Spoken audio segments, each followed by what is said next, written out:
Hey guys, Aaron Niemeyer here from Epro 360. I'm back with another state video. In today's video, we're going to unpack all the hidden gems and what makes this state so special. In this case, we're talking about Utah.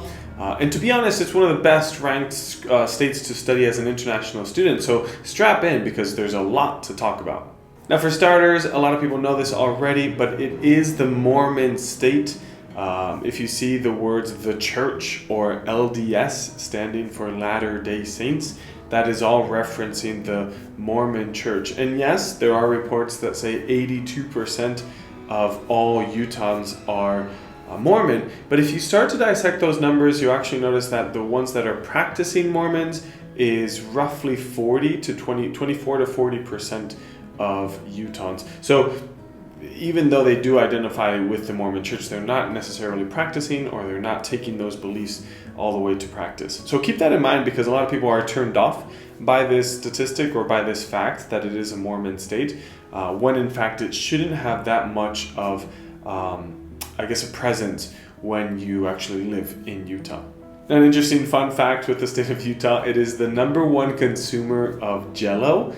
Jell-O is a fun food that we eat in the United States. It's not maybe that common in other countries, but the #1 state for the consumption of this treat, it's I guess comparable with a candy or some type of dessert, would fall in the realm of Utah, specifically in the city of Salt Lake City.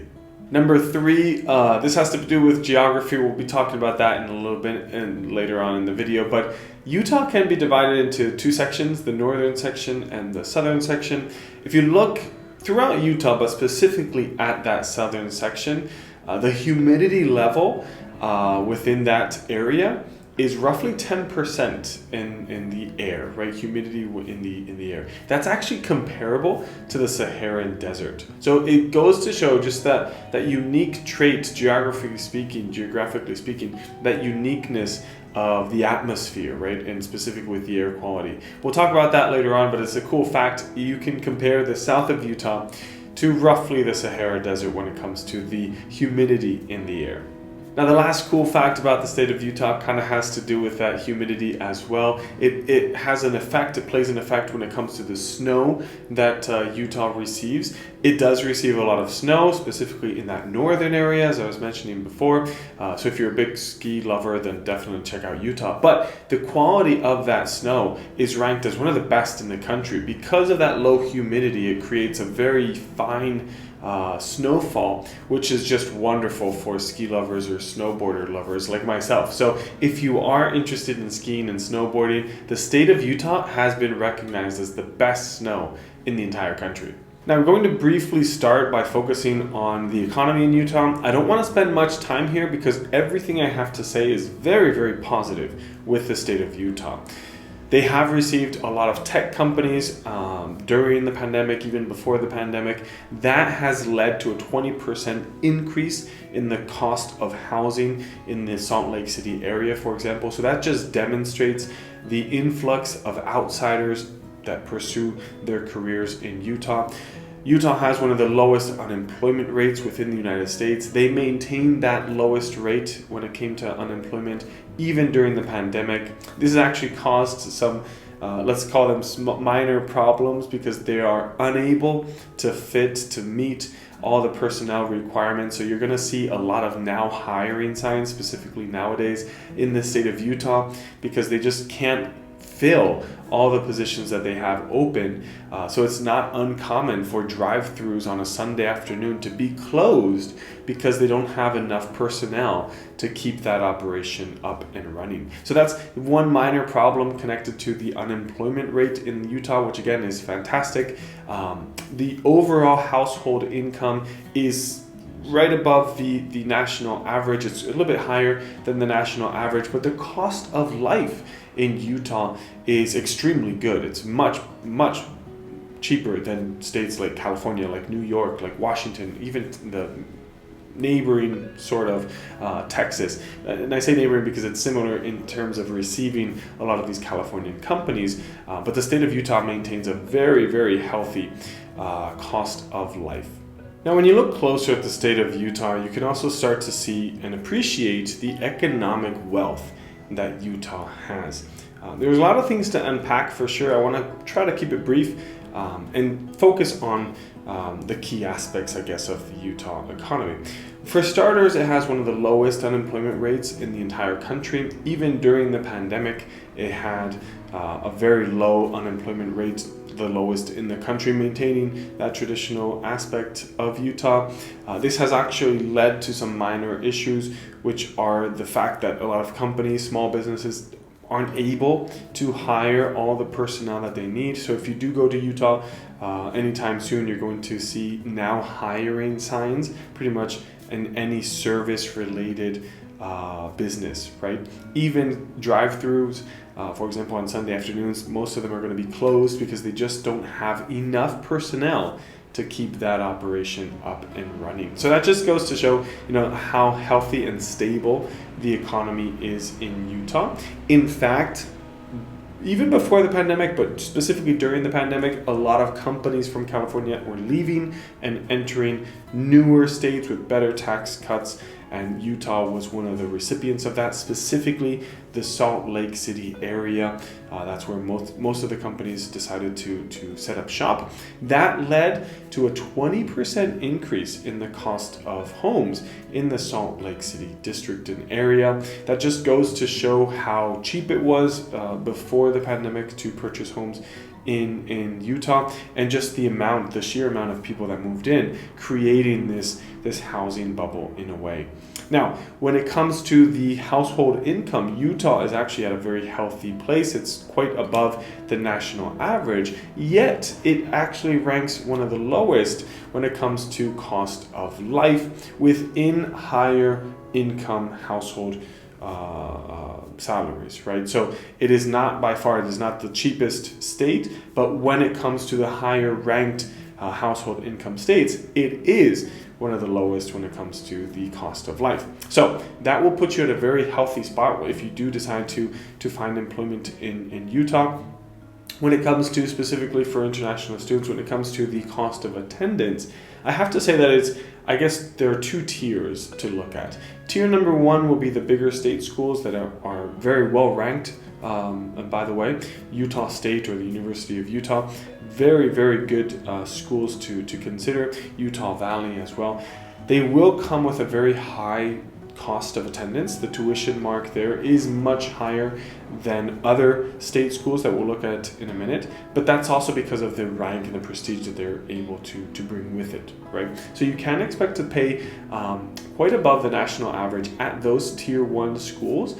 If you look at the second tier, which are going to be smaller state schools, then that price tag will drop significantly. And I'm going to start by highlighting one specific school, which is private for profit. It's BYU, Brigham Young University. It is a Mormon school, so it's very, very cheap for LDS members, for members of the Latter-day Saints congregation. If you are not a member of the LDS, it's still well below the national average when it comes to cost of tuition, cost of room, and cost of board to live on campus. However, that does come with a caveat. You are going to a Mormon school. You will be surrounded by Mormon students. And unless you're willing to adapt your way of life to theirs, you will have some form of trouble by living there because you're just not going to feel at home. Having said that, they do accept non-Mormon students. They have wonderful programs in entrepreneurship, great engineering programs. When it comes to the creation of new companies, BYU is one of the top schools when it comes to innovation. Phenomenal. They also have a great sports program. Great basketball players like Jimmer Fredette played for BYU. There are great stories of elite basketball and football players coming out of BYU. So overall, it's a great experience, great school. It's just coming with that attachment to the Mormon school. If you're willing to sacrifice that, then that's a great school for you because it does come at a very cost-effective price tag. Now, after that, cheaper schools might be Southern Utah University, Dixie State down in St. George, Weber State University, a huge state school with roughly 30,000 students, beautiful beautiful campus, and the campus is itself part of nature because it has the hills right outside of Ogden that, you know, trails start from the campus and you can just go into the mountains. And I think that's one of the particularities in the state of Utah overall. A lot of these cities and schools are going to be on the skirts of mountains. They're going to be right underneath the end of the mountain.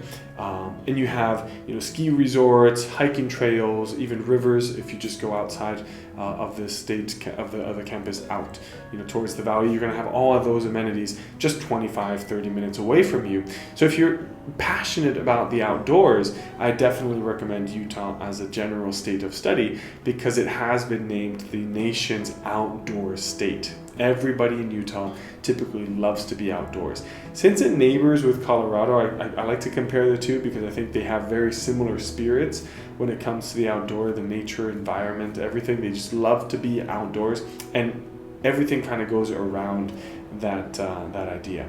Now, talking about the outdoors just got me thinking about nature and the weather, and you have to keep that in mind. Like I said before, you can basically divide Utah in the southern region and the northern region. It doesn't matter if you are in any of those regions. The weather is going to change very drastically and very quickly. Similar to Colorado, actually, they have a very similar kind of atmosphere, which is you might be in a t-shirt in the morning and then have to wear a big, you know, winter jacket in the afternoon because it starts snowing all of a sudden. The weather does change one day to another, and you can expect downpours during the spring or fall season. You can expect even, you know, snowfalls during a sunny day during the winter season. You have just this crazy mix. So the recommendation that a lot of Utahns give when you know, inviting people over to their state is just come prepared for all 4 seasons, because you're probably going to see them. Even if you're just here for a week, you're going to get a little bit of a mix of everything. So that's, I think, one thing to keep in mind. When it comes to the 2 areas in the south, you will expect to have very, very hot summers.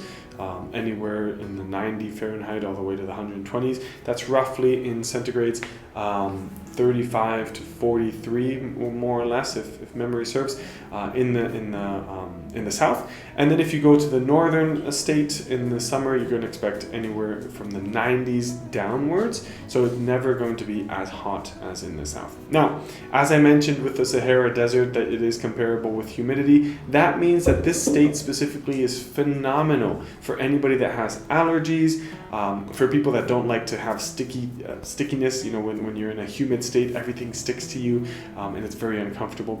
But it will lead to dry skin, so you have to take good creams or just take care of your skin, because it can lead to those type of issues specifically with your skin. If you wear contacts like myself, that also can be an issue because it could dry up your contacts, so always be prepared with a little bit of a liquid for your eyes to keep those nice and moist. Now, when you look at the actual experience on the college level, and specifically the programs of choice, you're going to find a great variety of programs. In general, you have great engineering programs, you have great science programs, you have great tech programs, anything connected with aerodynamics, for example, or aeronautics. You're going to have a big source of employment upon completion. But then you also have very, very sound programs in the nursing industry, in the law, School of Law or School of Medicine, specifically with Utah State, for example. Even in education, they have one of the leading programs in education in the state of Utah as well. So overall, you get a great bundle of programs to choose from. So I think any student really could find the appropriate school at the appropriate cost level in the state of Utah, as long as they're willing to, you know, be in the outdoors, sacrifice slightly on the social side of things, because their cities aren't that big. You'd never have a Los Angeles styled city or New York styled city. Salt Lake City, even though it is big, it's not that big. But even that, you know, comes with a lot of social events and a lot of different music scenes, which will make it very intriguing, interesting, and a hotspot for economic growth at the moment. When you look at the social environment too, specifically for international students, you're going to be surrounded by very different styled groups of people. You have the international student scene, which will come from around the world. Pretty much all the schools have at least 20 countries represented, so it's a very good place to be when it comes to international representation. But then you also have people from around the country coming to Utah. And as I mentioned before, it is a predominantly white state that has been changing over the last couple of years. The demographics are clearly shifting because of that influx of people coming from neighboring states. But historically speaking, it has been predominantly white, the influence. Now we're starting to see a change in that. So you can expect to see a growing diversity when it comes to the social atmosphere, but also the social type of events, whether that's music, comedy, entertainment industry, a little bit of everything, cuisine as well. You're going to start to see a big shift into a more liberal and more expansive experience on the social side. So I think, when I talk to students, Utah right now is almost like a hotspot. It is the place to be, right? It is the place of change. And something that is growing right now. So if you are interested to be in that type of atmosphere and environment, with innovation happening, startups happening, the tech industry growing by leaps and bounds, Utah right now is that place. Boulder, Colorado was also that place a couple years ago. It still is, but it's starting to shift. Texas is that place right now as well. Very comparable when it comes to the growth that they're experiencing compared to Utah. Utah is also one of those places. Another state that comes to mind when it comes to that expansion and that growth would also be Arizona, which, by the way, we have a video right over there if you want to watch that. So Utah kind of falls in that group of progressive states that traditionally have been conservative, but that are growing in that progressive and that liberal kind of environment, right? So if you're passionate about that and you like to see that and you like to be surrounded by that mentality, Salt Lake City, Provo, even Ogden will definitely meet that that requirement that you're looking for. So there you have it, guys. Hopefully I've explained Utah well enough to kind of entice you to look into it deeper. For sure, do your own research, investigate, read as much as possible. There are a lot of cool resources out there that talk about the state of Utah. There are very interesting studies taking place in the state of Utah, whether that's through the environment, air pollution, air quality, humidity, the economics. I've been reading a lot about Utah, and it's just, this video could be an hour long and I could still be talking about the state of Utah. So hopefully I've been able to transmit the most important things, the most important aspects for you. But if not, if you still want to learn more about Utah or any other state and how Epro 360 can help you study in that state and make that dream a reality, then check out the description below. In that description, you're going to have a link that will take you to a form. By filling out this form, you'll be granted a free consultation with an Epro 360 expert. On that call, we can better assess your profile, what you want, what you are looking to achieve, and essentially find a way to help you and bring that idea, that goal, that dream to fruition, to reality. So please go to the description, click that link, fill out that form, and book your free consultation today. If you like this content and you want to see more content like it, then please smash that like button right below, hit that subscribe button as well, and activate the notifications so that any new video we make, you will be notified and you will have first dibs on that video. Now, until the next video, thank you very much and see you next time.